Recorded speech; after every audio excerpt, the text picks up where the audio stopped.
కిరాక్ ఆర్పి అట, అతను కూడా నా మీద చేస్తున్నాడు,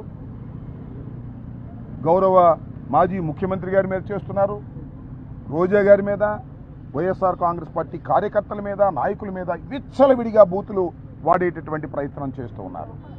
నేను ఈ మధ్యన పార్టీ ఇన్ పర్సన్గా న్యాయస్థానానికి వెళ్ళి 4 కేసులు రిజిస్టర్ చేసే విధంగా చేస్తే నేను న్యాయస్థానానికి వెళ్ళడాన్ని కూడా అసభ్యంగా బూతులు తిడుతూ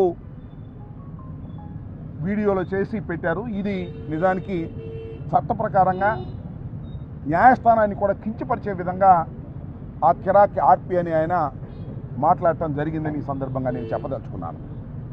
వీరందరి మీద సోషల్ మీడియాలో ఎవరైతే వైఎస్ఆర్ కాంగ్రెస్ పార్టీ మీద దూషణ భూషణలు చేస్తున్నారో, చట్ట వ్యతిరేకంగా మాట్లాడుతున్నారో వారందరి మీద కేసులు పెట్టవలసిందిగా మేము కంప్లైంట్ చేస్తే పోలీసు వారు దాని మీద దృష్టి పెట్టడం లేదు.